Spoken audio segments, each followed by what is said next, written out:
બેટા, તું શું કહેવા માંગે છે? પૂછો આને. તમે હંમેશા આના ઉપર ભરોસો કરો છો ને? એને જ પૂછી જુઓ. કરું જ છું. હા, મીરા બહુ મારી ડાઈ અને કયાગરી બહુ છે. હા, એકદમ સાચી વાત છે. હંમેશા તમે કહો એમ જ એ કરે છે ને? કે પછી એ કહે એમ તમે કરો છો? એ કહે એટલે એને એવું મને શું કહ્યું?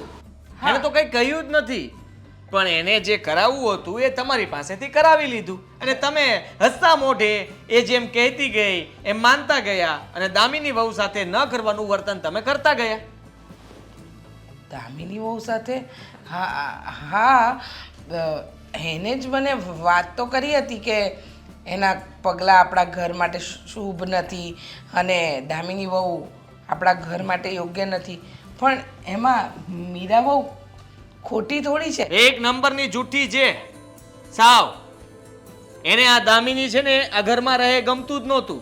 એને આ ઘરમાં એને નહોતી રહેવા દેવી, એટલા માટે તો આ બધું નાટક કર્યું હતું અને તમે એની વાતમાં આવી ગયા અને એની સાથે ગમે તેવું વર્તન કરવા લાગ્યા. મમ્મી, સાચું કહું તો બધું મેં જ કર્યું છે. શું? સાંભળો, બધું સાચું કહેશે. દામિનીનો કઈ જ વાંક નહોતો. ખબર છે ને, દામિનીના હાથની ચા પીને તમને જે તકલીફ થઈ હતી? હા હા, મને આખી રાત પીઠમાં દુખાવો રહ્યો હતો. એ ગોળી પણ ચામાં મેં જ ભેળવી હતી, એટલે જ મેં આવું બધું કર્યું. હા, એટલે એને કંઈ જ બાકી નથી રાખ્યું. હા છે ને, પાછું કીધું કોને?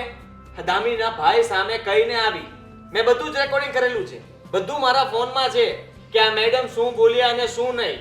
એને પહેલેથી વિચારી રાખ્યું હતું કે દામિનીને આ ઘરમાંથી કાઢવા માટે શું કરવું પડશે અને બધો જ એને પ્લાન બનાવ્યો હતો. અત્યાર સુધીના તમને ખબર પડી ના મને ખબર પડી, પણ આ દેવાંગ અને દામિની એ બંને જાણતા હતા કે આ બધું કરવા વાળી મીરા છે. પણ તે આવું કર્યું શું કામ? હા, જો દામિની વહુનો કોઈ વાંક જ નહોતો, એ આ ઘર માટે એવી હતી જ નહીં, તો તે મારા મગજમાં આવી વાત શું કામ નાખી? ઘરનો વહીવટ, આ ઘરનો બધો હિસાબ. હા, આ દામિની બહુ પાસે હવે આવી ગયા પછી થોડો ઘણો હિસાબ જવા લાગ્યો. અત્યાર સુધી આપણને કોઈને કઈ ખબર નહોતી. એ બધા પૈસા બચાવીને એ પોતાની પાસે રાખતી હતી કે પછી એના પિયર મોકલતી હતી એ ખબર નથી. પણ હા, આ હિસાબ એની પાસે રહેતો હતો, કોઈ આપણે કોઈ પૂછતું નહોતું અને એને આઝાદી મળતી હતી. જે આઝાદી એની છીનવાઈ ગઈ અને કોઈની આઝાદી છીનવાઈ જાય એ તો એને ગમે નહીં. એના માટે થઈને એને આ બધું જ કરવું પડ્યું. અને તમે તો એટલા ભોળા કે તમે તો કઈ બાકી જ ન રાખ્યું. દામિની વહુ સાથે ન કરવાનું વર્તન પણ તમે કરી નાખ્યું. હા બેટા, એના ભાઈનું પણ વારંવાર અપમાન કર્યું. દામિની વહુને ન બોલવાનું બોલી. અરે, એને ઘરમાંથી કાઢી પણ નાખી. ત્યાં સુધી પણ આવું બધું મીરાઓ તમે તમારું માન સન્માન ને હોદ્દો જાળવવા માટે કર્યું? તમે કેવા છો? મને તો સમજાતું નથી. મમ્મી, મારી ભૂલ થઈ ગઈ, પ્લીઝ મને માફ કરી દો. માફી મારી? અરે માફી મારી નહીં, માફી તો દામિનીની માંગવી જોઈએ. અરે કેવી વાત કરે છે! તે મારા હાથે પણ એક પાપ કરાવ્યું જે તું કરી રહી હતી. જો કોઈની માફી માંગવી હોય ને તો ચાલ, દામિનીની માફી માંગ. જો ભાઈને ફોન કર્યો છે, બહાર ગયા છે, આવતા જશે. એમની કઈ જરૂર નથી, એમને તો બધી જ ખબર છે.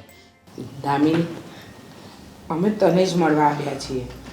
તારા ભાઈ સાથે તો અમારી ફોન ઉપર વાત થઈ જ ગઈ હતી અને એમને તો બધી જ ખબર છે.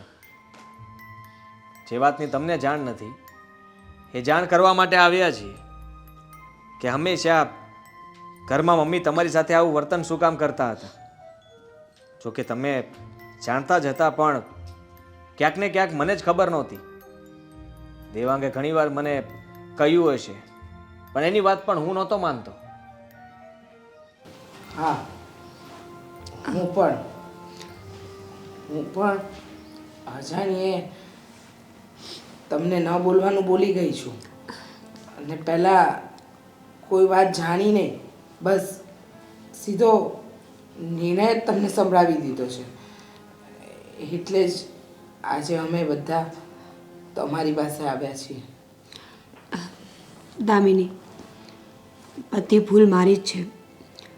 સાચું કહું ને તો તારા લગ્ન પહેલાં એટલે કે તારા અને દેવાંગભાઈના લગ્ન થયા ને એ પહેલાં ઘરનો બધો પૈસાનો હિસાબ મારી પાસે રહેતો હતો. આ લોકો મારા પર આંધળો વિશ્વાસ કરતા હતા. આદિત્ય, દેવાંગભાઈ ગમે તેટલો પગાર આવે સીધો મારા હાથમાં રાખતા હતા. અને મમ્મીએ પણ ક્યારેય પૂછ્યું નથી કે મારી પાસે આવેલા પૈસાનું હું શું કરું છું. એમાંથી પૈસાની કટકી કરી અને હું મારા પપ્પાના ઘરે મોકલતી હતી. આશરે 1 લાખ રૂપિયા જેવું મેં ત્યાં મોકલી પણ દીધું હતું. તું આવી અને બધો હિસાબ તારા હાથમાં આવવા લાગ્યો.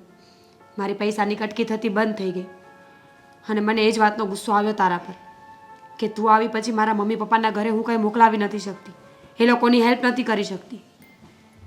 મેં વિચાર્યું કે જો તારું આ ઘરમાં માન જ નહીં હોય તો તારા પર કોઈ વિશ્વાસ નહીં કરે, અને એના માટે મારે તને બદનામ કરવી જરૂરી હતી.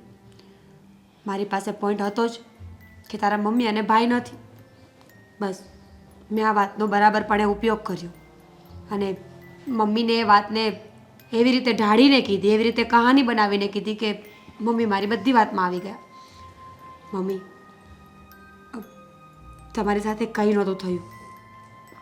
જે પણ કંઈ થતું હતું ને તમારી સાથે એ દામિની નહીં, હું જ કરતી હતી. એ તો દામિની અને મને અમને બંને જણાને ખબર જ હતી.